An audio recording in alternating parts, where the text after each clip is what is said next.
श्रीनिवास काफी खुश था। करीब 1 साल से वो इस घर में शिफ्ट हो चुका था, लेकिन उसके घर में कोई भी काम वाली या खाना बनाने वाली नहीं टिकती थी। लोग आते, कुछ दिन काम करते और फिर एक दिन अचानक से आना बंद कर देते। अभी भी वही हुआ था। पिंकी जो खाना बनाने श्रीनिवास के घर आती थी, उसने भी एकदम से आना बंद कर दिया। इससे पहली वाली जो थी लक्ष्मी, उसका भी यही हाल था। और उससे पहले वाली सावित्री ने तो हद कर दी। इस सावित्री का तो ये हाल था कि खाना बीच में आधा बना छोड़ते हुए भाग गई। हालांकि इस घर में आने से पहले श्रीनिवास से भी लोगों ने इस घर के बारे में कुछ बातें बोली थी, लेकिन उसने उन बातों पर बिल्कुल ध्यान नहीं दिया था। आखिर इतना बड़ा और सस्ता घर वो कैसे छोड़ सकता था। और यहां आने के बाद उसे कभी कोई आवाज या फिर कुछ अजीब नहीं लगा। बस एक काम करने वाली बाई और खाना बनाने वाले कुक नहीं मिलते थे। साफ सफाई तो श्रीनिवास फिर भी कर लेता था, और छोटी मोटी चीजें जैसे मैगी और अंडे जो बिना गैस के बन सकते हैं, वो माइक्रोवेव में बना लिया करता था। लेकिन वो भी जैसे महीने में 1 या 2 बार, वरना हमेशा खाना बाहर से ही मंगवाता था। तभी एक दिन उसके घर की घंटी बजी। जी सर, मैं देवेंद्र। अय्यर साहब ने बोला कि वो सफाई और कुकिंग के लिए आप किसी को। हाँ हाँ हाँ, आओ देवेंद्र। श्रीनिवास की जैसे सारी मन की इच्छा पूरी हो गई। सारा काम कर लेते हो, सफाई और खाना पकाना? जी सर, पहले मैं मोती महल होटल में कुक था। Salad, juice, Mughlai, Bengali, Chinese, dosa वोसा, बिरयानी सब कुछ आता है। बस फिर क्या, देवेंद्र उसी दिन से काम पर लग चुका था। घर की सफाई और खाना बनाना दोनों चीजें साथ साथ होने लगी। श्रीनिवास को उसके आने से बहुत आराम हो गया था। कुछ 1 हफ्ते बाद श्रीनिवास ने देवेंद्र को कहा, चिकन बिरयानी बना लेते हो ना? ये लो, कल चिकन और बाकी चीजें भी ले आना। बिरयानी बनाना कल। श्रीनिवास ने देवेंद्र को 2000 का नोट देते हुए कहा। अगले दिन जैसे उसे बोला गया था, देवेंद्र ने बिरयानी बनाई और श्रीनिवास को खिलाई। श्रीनिवास काफी खुश था। उसे बिरयानी का स्वाद बहुत ही बढ़िया लग रहा था। लेकिन पता नहीं क्यों आज पहली बार बिरयानी बनाने के बाद देवेंद्र थोड़ा खामोश और गुमसुम सा था। वो थोड़ा घबराया हुआ लग रहा था। अगले दिन देवेंद्र जब आया तो श्रीनिवास ने छोले चावल बनाने को बोला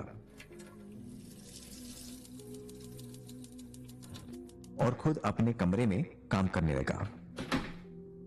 करीब 2-3 घंटे बाद जब वो बाहर आया तो उसने देखा कि वहां कोई नहीं था, देवेंद्र भी नहीं। किचन में छोले आधे कच्चे गैस पर चढ़े हुए थे और चावल बस भीगे हुए बर्तन में रखे हुए थे। ये ठीक वैसा ही था जैसे पहले पिंकी, लक्ष्मी और सावित्री ने किया था। पता नहीं क्या प्रॉब्लम है इन सबकी। अब वो कर भी क्या सकता था। उसने फोन किया देवेंद्र को, लेकिन बाकी लोगों की तरह उसने भी फोन नहीं उठाया।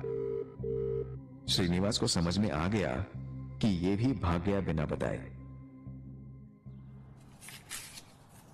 अब कुछ दिन तो उसने फिर बाहर खाने और खुद से सफाई करने निकाल दिए, पर एक समय के बाद उसका बाहर के खाने से मन उठ गया और वो काफी परेशान हो गया।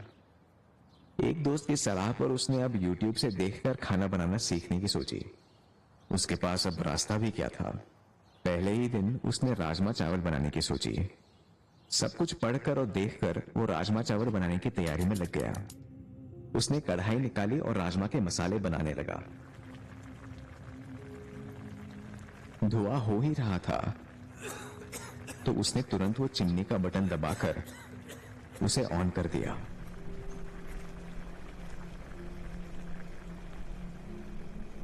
ऑन करते ही उसमें से एक अजीब सी कुछ आवाज आ रही थी, जैसे उसमें जंग लग गई हो। हाँ, इसको भी ठीक करवाना पड़ेगा। वो खुद से बोलते हुए पीछे टमाटर लेने के लिए मुड़ा तो कढ़ाई काफी लाल हो चुकी थी, पर अभी तक उसने टमाटर डाला नहीं था तो ये अचानक लाल कैसे हो गई थी। उसके धुएं से भी एक अजीब सी बदबू आ रही थी। वो बदबू और बढ़ती गई और कढ़ाई और लाल होती चली गई। इस बदबू के साथ ही वो चिमनी की आवाज भी तेज होती चली गई और वो एक अजीब सी आवाज बन गई। अब वो किसी पुरानी मशीन की आवाज नहीं बल्कि किसी के रोने की आवाज लग रही थी। उसे तुरंत अपनी कुक सावित्री की बात याद आ गई, जिसने ठीक यही बात बोलकर आना बंद कर दिया था। वो काफी घबरा गया था। अंदर कितनी गर्मी होती है पता है? ये आवाज जैसे कितने लोग एक साथ बोल रहे थे। उसमें कुछ औरतों, कुछ लड़कियों और बच्चों के साथ कुछ मर्दों की आवाज थी। वो आवाज फिर से आई, बंद करो ये गर्मी। श्रीनिवास इतना डर गया था कि हिल भी नहीं पा रहा था। फिर जो उसने देखा वो देखकर तो श्रीनिवास के जैसे होश ही उड़ गए। चिमनी में से बूंद बूंद गाढ़ा लाल खून टपक रहा था कढ़ाई में और एक एक करके चिमनी में से लोगों के सिर निकलने लगे और श्रीनिवास से बात करने लगे। पहले देवेंद्र का सिर, उसके पीछे पिंकी का, फिर लक्ष्मी और बाकी जितने लोगों के सिर निकले उनको तो श्रीनिवास पहचानता भी नहीं था। सारे के सारे सिर पूरे काले जले हुए थे और उनकी गर्दनों से खून लगातार टपक रहा था। उनकी आंखों में जैसे पुतलियां नहीं थी। वो सारे अब श्रीनिवास को देखकर हंसने लगे और हंसते हंसते ही वो बोले, बोला था ना अंदर गर्मी है, तो गैस बंद कर।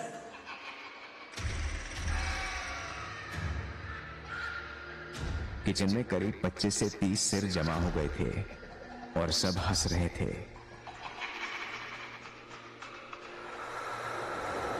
तभी उन्होंने जोर से अंदर की ओर सांस खींची और किचन में एक आंधी जैसी आ गई।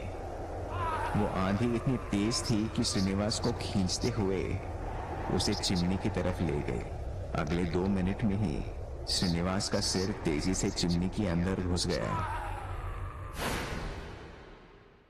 और उसकी दर्द भरी चीख पूरे घर में गूंज गई। कुछ दिनों बाद छानबीन करने पर पुलिस को उसके घर में उस मसालों की कढ़ाई के अलावा कुछ नहीं मिला। श्रीनिवास भी उस चिमनी में बाकियों के साथ शामिल हो चुका था और उन आवाजों में अब श्रीनिवास के रोने की भी आवाज सुनाई देती है।